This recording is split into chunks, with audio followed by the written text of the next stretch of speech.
상쾌한 아침 원주에서 출발합니다.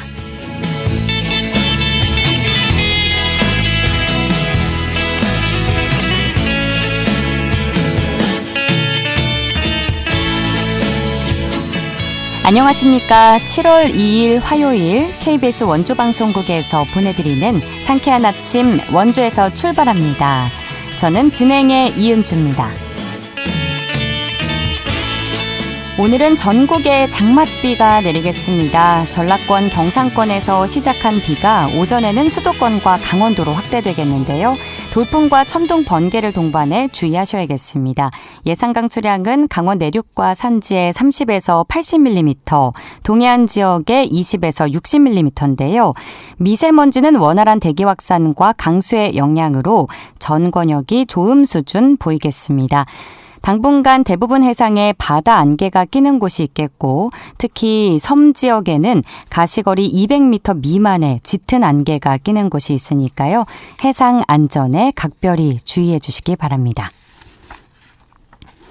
오늘 준비한 소식입니다. 강원특별자치도가 중소기업과 소상공인을 위한 민생특별자금 2,500억 원을 지원합니다. 자세한 내용 알아보고요. 원주시가 보건복지부 주관 제2차 아동치과주치 건강보험 시범사업에 선정돼 이달부터 운영을 시작합니다. 리포터 현장에서 소개해드리겠습니다. 또 취재기자 연결해 도내 이슈 점검해보도록 하죠. 7월 2일 화요일 상쾌한 아침 원주에서 출발합니다.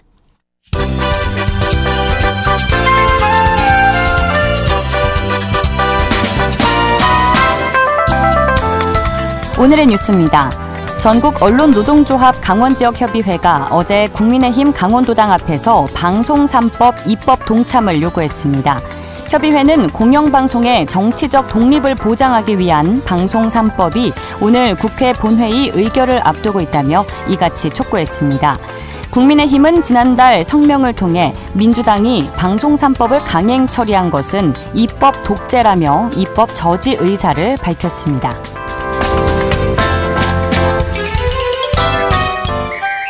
이혼한 전 아내를 살해하겠다고 협박한 20대 남성이 재판에 넘겨졌습니다. 춘천지방검찰청 원주지청은 원주에 사는 28살 남성을 특정범죄 가중처벌법상 보복협박 혐의로 구속 기소했습니다. 이 남성은 지난달 가정폭력 혐의로 재판을 받는 과정에서 이혼한 전 아내가 자신에게 불리한 증언을 했다며 전 아내에게 전화를 걸어 살해 협박을 한 혐의를 받고 있습니다. 강원도 교육청이 내년도 통폐합 중점 대상 학교로 27곳을 관리하고 있다고 밝혔습니다.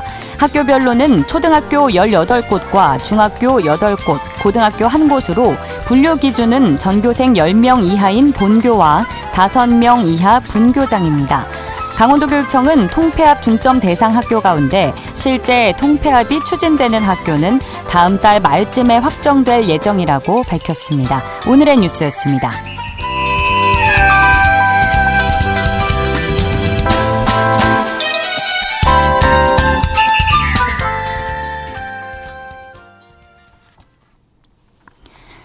상쾌한 아침 원주에서 출발합니다. 함께하고 계십니다.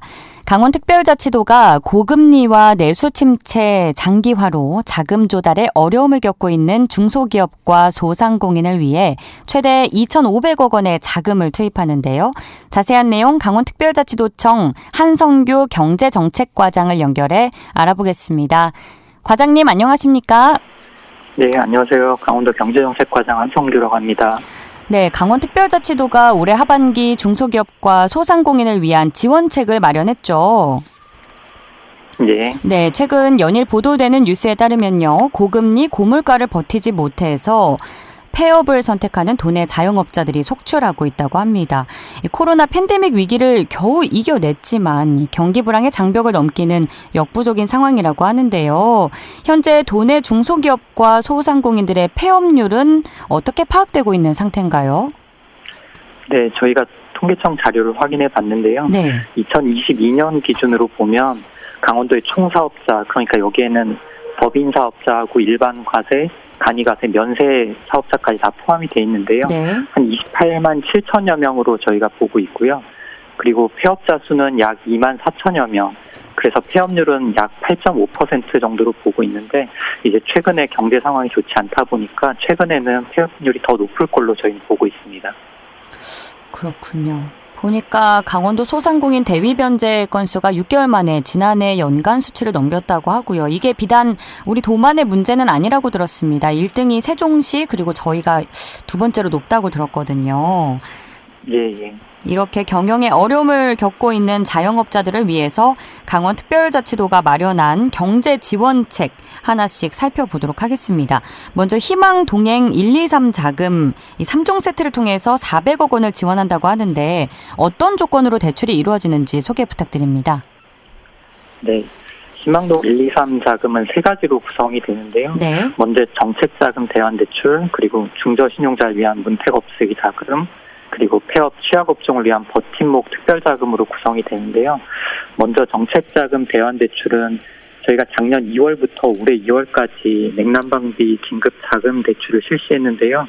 이 대출 조건이 6개월 거치 후에 1년 분할 상환 조건이었습니다. 그래서 현재 거치 기간이 끝나고 이제 원금 상환 기간이 도래하고 있는데 원금 상환에 어려움을 겪는 분들이 좀 계신 것 같습니다. 그래서 저희가 대환대출을 통해서 이제 1년 거치 4년 분할 상환으로 변경을 하다 보니까 1년 동안 나눠서 이제 갚으셔야 될 걸 4년 동안 이제 나눠서 갚으시게 되는 겁니다. 그러다 보니까 상환 기간이 늘어나면서 이제 상환 부담은 조금 이제 줄어들게 되는 것입니다. 이제 두 번째 문턱 없애기 자금은 저희가 신용평가 점수 하위 50% 이하인 중저신용자를 대상으로 해가지고 이제 1금융권에서 최대 1천만 원까지 대출받도록 지원하는 사업인데요.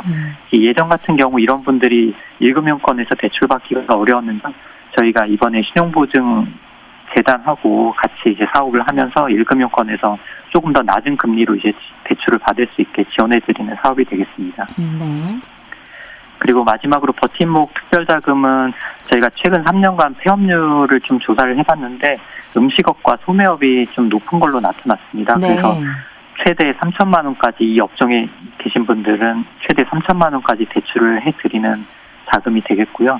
앞서 설명드린 세 가지 자금 모두 이제 기준금리에 가상금리를 더해서 이제 금리가 결정되는데 가상금리는 최대 이제 1.9% 이내로 해가지고 좀 저희가 부담을 덜어드리려고 했고요. 또 세 가지 자금 모두 또 중도상환 수수료가 없기 때문에 사업자들 부담을 조금 덜 수 있을 것 같습니다. 네, 세 가지를 잘 소개를 해주셨는데 일부에서는 소상공인과 자영업자의 부채 상환 기간을 연장하는 등 좀 선제적이고 과감한 대책이 필요하다라는 목소리가 나오고 있습니다.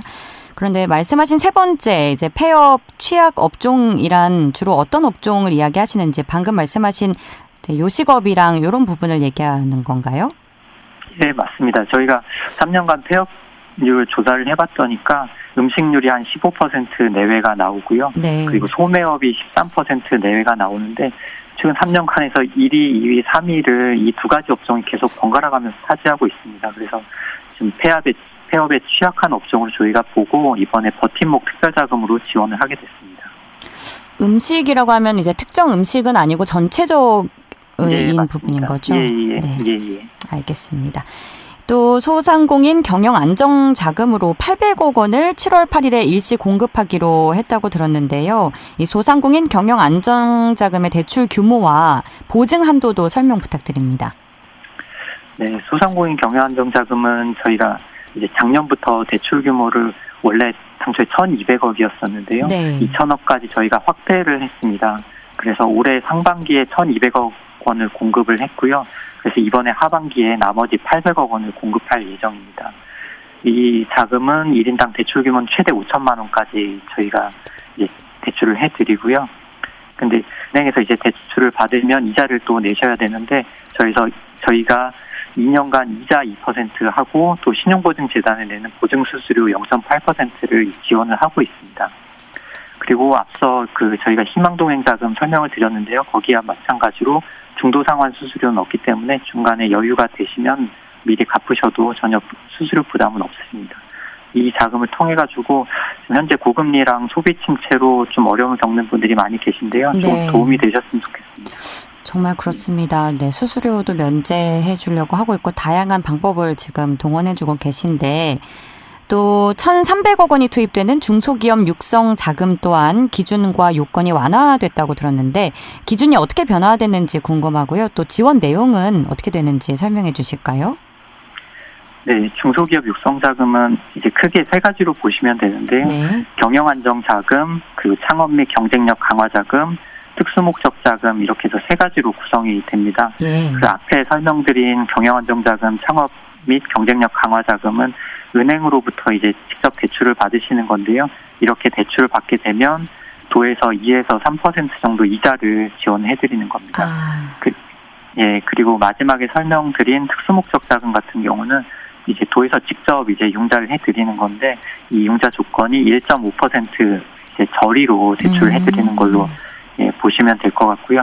이번에 하반기에 이제 주요 변경 사항이 있는데 이제 첫 번째가 이제 두 가지로 보실 수 있겠습니다. 첫 번째는 기존에는 소상공인 경영 안정 자금을 받았던 이제 기업이 있으면 지원 이제 종료 후에 1년간 기간이 지나야만 중소기업 육성 자금을 신청할 수 있었는데 네. 이번에 1년 후 기준을 삭제를 했습니다. 그래서 소상공인 육성 자금을 이제 소상공인 경영 안정 자금을 받은 기업도 지원 종료 후에 바로 중소기업 육성 자금을 신청할 수 있게 됐고요.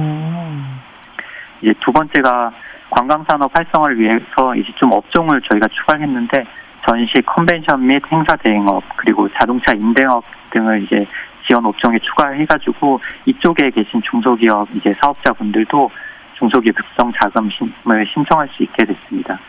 이런 사항들을 반영해갖고 하반기에는 중소기업 육성 자금을 운영할 예정이고요. 더 많은 기업들이 이제 혜택을 볼 수 있을 걸로 저희가 생각하고 있습니다.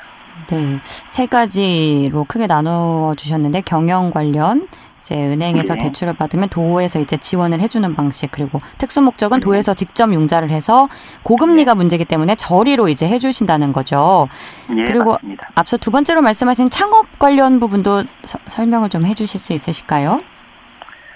네, 창업 및 경쟁력 강화 자금도 앞에 설명드린 거 이제 마찬가지인데 경영 안정 자금과 마찬가지로 은행에서 이제 지원을 받는 거고요. 네. 예. 그리고 총 저희가 이번에 700억 규모로 이제 자금 공급을 하고 있고 이제 은행에서 대출 받으시면 앞서 말씀드린 대로 2에서 3% 정도 이자 지원을 받는 걸로 보시면 될 것 같습니다. 그렇군요. 저희가 네, 더 말씀해 주셔도 됩니다. 예, 저희가 좀 지원을 하고 있는데 경영 안정 자금이 좀 많이 이제 기업들이 신청을 하시고 창업 및 경쟁력 자금 같은 경우는 좀 지원 규모가 현재까지 많지 않기 때문에 이런 부분도 좀 관심 있으신 기업들은 많이 좀 지원하시면 좋을 것 같습니다. 네, 바로 오늘자 기사에도 강원 소상공인 파산 도미노 현실화 뭐 이런 좀 마음 아픈 제목의 기사들이 보였는데요. 잘 해결이 됐으면 좋겠고요. 지난 5월에 강원 신용보증재단에 따르면 올해 1분기 소상공인의 빚을 정책기관이 대신 갚아주는 제가 앞서 언급을 했습니다만 대위 변제가 작년 대비 2배 이상 증가했다고 합니다. 이 대출 기준을 완화하거나 자금을 지원하는 방식이 좀 장기적으로도 경제 회복에 도움이 될 수 있을지 좀 의문을 제기하는 시각도 있는데 이에 대해서는 어떻게 생각하실까요? 네, 저희도 당연히 소상공인이나 중소기업에 대해서 자금 지원한 게 근본적인 해결책은 아니라고 생각을 하고요. 예. 그렇지만 지금 경제 상황이 너무 안 좋다 보니까 당장의 급한 위기는 넘겨야 이제 장기적으로 이분들이 체질 개선하고 경쟁력도 강화하실 수 있다고 좀 생각을 하기 때문에 저희가 지금 당장은 각종 자금 지원 사업을 통해 가지고 좀 위기 극복을 할 수 있게 도와드리고요. 장기적으로는 당연히 그 앞서 말씀드린 대로 경쟁력 강화를 할 수 있는 그런 사업들을 좀 계속 진행을 하고 있습니다. 예를 들어서 소상공인 같은 경우는 이제 디지털 커머스에 이제 적응할 수 있도록 온라인 쇼핑몰도 직접 운영을 하고 있고요. 강원도몰이라고 하는 쇼핑몰이고요. 예. 그리고 또 뭐 라이브 커머스를 하거나 뭐 이런 것도 하실 수 있게 소담스퀘어라는 시설도 저희가 운영을 하고 있습니다. 그리고 전통시장 같은 경우도 이제 소비자들이 먼저 이제 찾아올 수 있도록 저희가 특성화 시장을 만드는 사업도 계속 하고 있고요.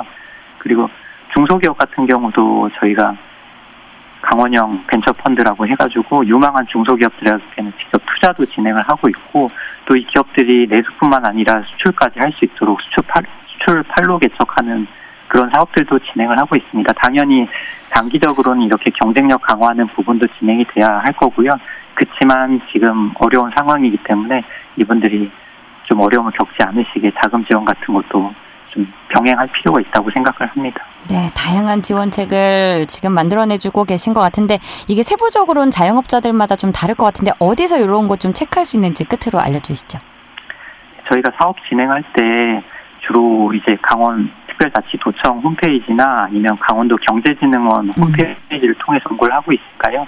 자세한 사항은 이 기관들 이제 홈페이지에서 확인을 하시면 될 것 같습니다. 알겠습니다. 오늘 말씀 고맙습니다. 네, 감사합니다. 지금까지 강원특별자치도청 한성규 경제정책과장과 함께했습니다.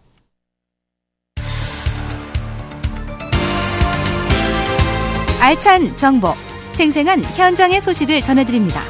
리포터 현장. 8시 47분 앞두고 있습니다.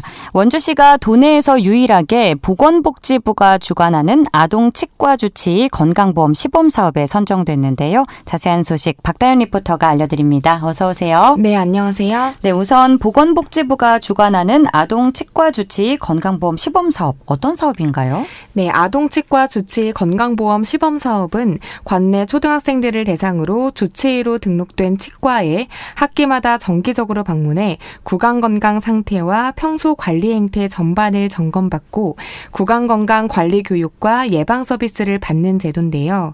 쉽게 말해서 아동의 구강건강을 전반적으로 관리해주는 제도입니다. 네. 아동 치과 주치 시범 사업은 이달부터 2027년 2월까지 2년 8개월간 시행하며 올해 대상 학년은 초등학교 1학년과 4학년인데요. 약 3년간 6개월마다 1회씩 정기적으로 방문해 건강한 치아를 유지할 수 있도록 도와주는 사업입니다. 자세한 내용 원주시 보건소 전희순 팀장과 이야기 나눠봤습니다. 치과 질환은 어릴 때부터 관리하지 않으면 전 생애 주기에 영향을 미치게 되어 예방 및 조기 발견이 중요합니다. 그래서 원주시는 관내 초등학생들이 올바른 구강관리 습관을 길러 구강건강 수준을 향상시키고 아동의 부모 소득 수준에 따른 구강건강 격차 완화 등을 위해 아동치과주치 건강보험 시범사업에 참여하게 되었습니다. 아동치과주치 시범사업은 이 기간은 2024년 7월부터 2027년 2월까지 2년 8개월간 시행하며 올해 대상 학년은 초등학교 1학년과 4학년으로 아동이 주치치과의원을 학기별 1회 1학기는 3월에서 8월, 2학기는 9월에서 다음 연도 2월까지인데요. 사업기간 최대 6회 정기적으로 방문하여 구강검진, 구강건강관리교육 및 예방 서비스를 받는 지속적이고 포괄적인 아동 구강건강관리 제도입니다. 네, 아동 치과 주치 건강보험 시범 사업의 구체적인 서비스 내용도 궁금한데요. 어떤 혜택들을 받게 되나요? 네, 우선 아동은 주치 교육 과정을 이수하고 건강보험공단 홈페이지에 등록하면 주치 치과 의원을 사전 예약 후에 서비스를 받아볼 수 있습니다. 서비스에는 필수 서비스와 선택 서비스가 있는데요. 네. 필수 서비스로는 치아 발육과 구강 건강 상태 평가, 음식 잔사 검사, 구강 환경 관리 능력 지수 검사, 올바른 칫솔질 교육, 치면세마 불소 도포, 구강 건강 리포트 제공 등이 있습니다. 또한 선택 서비스는 필요시 파노라마 검사와 치아 흠 메우기, 우식증 치료 등 아동의 구강 상태에 따라서 선택할 수 있는데요. 이 필수 서비스의 비용은 대략 43,000원에서 46,000원 정도로 공단에서 90%를 부담해 개인 부담금은 10%입니다. 필수 서비스만 진료를 받을 경우 1회당 5,000원 정도 부담해 주시면 되는데요. 단 의료급여 주급권자 및 차상위 본인 부담 경감 대상자의 경우 본인 부담금이 면제됩니다. 이어서 원주시 보건소 전희순 팀장 이야기 들어보시죠. 네, 치과 질환은 어릴 때부터 관리하지 않으면 전 생애 주기에 영향을 미치게 되어 예방 및 조기 발견이 중요하지만 일반적으로 통증 발생 등 상태 악화 이후 치료를 하게 되어서 개인과 사회의 경제적 부담이 가중됩니다. 이러한 치과 질환을 초등학생 때부터 정기적인 점검을 통해 사전 예방 중심의 의료 서비스 체계가 구축된다면 바람직한 아동 구강건강 지표가 형성되리라 생각합니다. 더불어 원주시 보건소 구강보건센터에서는 취약계층을 위한 스케일링과 불소 독보를 하는 구강질환 예방 사업과 불소형의 양치 사업의 예방 서비스와 저소득층 무료 노인의치 틀니 사업, 또한 생애주기별 구강보건 교육 등 다양한 사업을 운영하오니 많은 관심과 참여 부탁드립니다.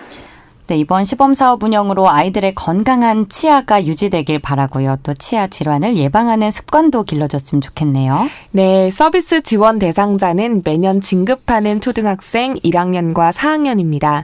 그래서 2024년에는 1학년과 4학년, 2025년에는 1학년과 2학년, 4학년, 5학년, 2026년에는 전학년이 사업에 참여할 수 있는데요. 이번 사업으로 초등학생 때부터 정기적인 점검을 통해서 치과 질환을 예방할 수 있는 계기가 되길 바랍니다. 네, 지원 대상자에 해당하는지 잘 확인을 해야겠네요. 오늘 소식도 잘 들었습니다. 박다현 리포터였습니다. 네, 감사합니다.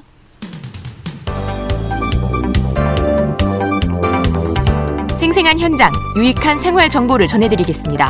KBS 원주라디오 상쾌한 아침 원주에서 출발합니다를 함께하고 있습니다. 8시 52분 앞두고 있습니다. 취재기자 연결해 도내 이슈 점검해보는 시간입니다. 강원일보 사회체육부 최두원 기자 연결합니다. 최두원 기자 안녕하십니까? 네, 안녕하세요. 네, 오늘의 첫 번째 뉴스 들어봅니다. 원주시가 태장 농공단지 비행안전구역 고도제한 완화에 사활을 걸고 있다고요? 네, 원주시가 비행안전구역 고도제한 완화에 사활을 걸고 있습니다. 지난 6월 23일 원주시에 따르면 전체 면적 868.29제곱킬로미터 중 13%에 달하는 110제곱킬로미터가 비행안전구역 고도 제한으로 묶여 있습니다. 이로 인해 태장동과 소초면 등 공군 제8전투비행단 인근 지역은 수십 년간 지역 개발과 도시 발전에 큰 걸림돌이 되고 있는 실정입니다. 네. 특히 2010년 국방부가 내놓은 F5 기종 비상 절차 영향 평가 결과에 따르면 전국 15개 지역 전술 항공 작전 기지 중 원주만 유일하게 전 지역에 차폐 1원이 적용되지 않고 있어 개선책 마련이 시급합니다. 차폐 1원은 비행 안전구역 내에 있는 영구 장애물에 의한 차폐면 이하의 새로운 장애물은 추가되는 장애물로 보지 않는다는 이론입니다. 108개 업체가 몰려있는 태장 농공단지는 비행 안전구역에 따른 고도 제한 적용으로 공장, 신증설 등의 어려움을 겪고 있기 때문에 직격탄을 맞은 상태입니다. 이 가운데 원주시가 태장농단 비행안전구역의 고도 제한 완화 방안 연구 용역을 통해 단기와 중장기 추진 과제 수립에 나서 주목됩니다. 구역과 지번별로 건축 가능 높이를 도식화하는 등 현실적인 고도 제한 완화 방안도 마련할 방침입니다. 원주시는 오는 8월 중 최종 보고되는 연구 용역을 토대로 각 업체별로 숨어있던 공간을 공유하기로 했습니다. 원광수 원주시장은 올 상반기에만 16개 기업을 유치해 4,552억 원 규모의 투자 유치를 이끌어냈다. 신규 투자 유치와 함께 향토 기업의 생산 활동을 지키는 것도 중요한 일이라며 군용기의 성능 향상이 꾸준히 이뤄진 만큼 국방부가 비행 영향 평가를 통해 원주에만 불합리한 기준을 개선하도록 대화에 적극 나서야 한다고 강조했습니다.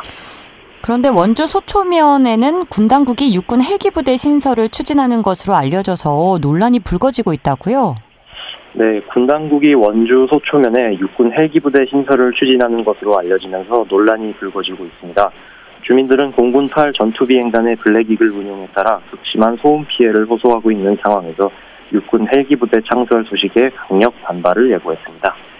지난 6월 24일 원주시에 따르면 육공항공사령부는 소초면 공군 8 전투비행단 내 옛 미군 기지인 캠프 이글 부지에 아파치 헬기 부대 창설을 위해 설계 작업을 준비 중인 것으로 알려졌습니다. 캠프 이글은 미군이 아파치 헬기 부대를 운영하던 곳으로 지난 2009년 완전 철수하면서 국방부 소유가 됐습니다. 아파치 헬기 부대는 한 해 앞서 지난 2008년 원주를 떠났는데요. 16년여 만에 미군이 떠난 자리에 육군이 아파치 헬기 부대를 또다시 운영하겠다고 나서며 지역사회가 들끓고 있습니다. 그렇다면 원주시와 주민들은 이에 대해서 구체적으로 어떤 반응을 보이고 있나요? 부대 인근 소초면 둔둔리와 장양리 일대 주민들은 헬기 부대가 떠난 자리에 또다시 같은 헬기 부대를 배치하겠다는 발상은 주민을 우롱하는 처사라며 불만을 드러냈습니다. 네. 또 원용대 원주시 의원은 초음속기인 블랙이글이 내는 굉음에 시달리고 있는데 헬기 이착륙 소리까지 또 들어야 하냐며 지역 주민단체와 협의해 대책을 마련할 것이라고 말했습니다. 원주시 역시 육군의 헬기 부대 원주 배치에 당혹스러워하고 있습니다. 원주공항의 국제공항 승격을 추진하는 상황에서 육군의 헬기 부대 배치가 악재로 작용하지 않을지 노심초사하는 분위기인데요. 더욱이 군부대 배치와 관련해 사전 협의도 이뤄지지 않은 것을 문제 삼겠다는 방침입니다. 강지원 원주시 문화교통국장은 캠프 이글 부대가 공군 비행단 내에 있다고 해도 엄연히 시 관할에 군부대가 들어서는 만큼 사전 협의 절차가 선행돼야 한다며 이미 결정해놓고 통보하는 방식이 아니길 바란다. 협의가 시작되면 철저히 주민 입장에서 대응할 방침이라고 말했습니다. 네, 잘 해결이 되길 바라고요. 다음 소식입니다. 원주 따리굴 디지털 테마터널 조성 사업이 본궤도에 올랐다는데 자세한 내용 부탁드립니다. 네, 원주 금대리 따리굴 디지털 테마터널 조성 사업이 본궤도에 올랐습니다. 원주시는 최근 원광수 원주시장과 전문 엔지니어, 시 관계자 등이 참석한 가운데 금대리 따리굴 디지털 테마터널 조성을 위한 구체적인 논의를 진행했다고 지난 24일 밝혔습니다. 이번 달 착공한 방공역 공원과 함께 금대리 따리굴 디지털 테마터널은 반곡에서 금대 관광 활성화 사업의 일환으로 최첨단 IT 및 AI 기술을 적용해 약 2km 길이의 국내 최장 디지털 테마터널입니다. 갤러리, 휴게 공간, 500여 대 주차 공간도 갖춰지게 됩니다. 특히 시는 매월 2회씩 실감형 콘텐츠 구성안에 대해 아이디어 회의를 개최한다는 방침입니다. 이를 통해 최종 기본계획 수립을 마치고 내년 준공을 목표로 올해 본격적인 착공에 나섭니다. 주민들의 기대감도 덩달아 상승하고 있습니다. 김주환 금빛 따리굴 추진위원장은 대규모 관광시설이 만들어지면서 자연스럽게 낙후된 농촌 지역에도 활기를 불어넣을 곳이라고 말했습니다. 원광수 원주시장은 따리굴이 다채로운 볼거리와 즐길거리가 가득한 디지털 미디어 놀이공간으로 대변신시켜 대한민국 최고의 관광 명소가 될 수 있도록 설계부터 준공까지 행정력을 집중하겠다고 말했습니다. 네, 오늘은 여기까지 듣겠습니다. 고맙습니다. 네, 감사합니다. 지금까지 강원일보 사회체육부 최두원 기자와 함께했습니다. 7월 2일 화요일에 전해드린 상쾌한 아침 원주에서 출발합니다. 오늘 순서는 여기까지입니다. 저는 내일 아침 8시 30분에 다시 찾아뵙죠. 진행의 이은주였습니다. 여러분 빗길 조심히 좋은 하루 보내세요.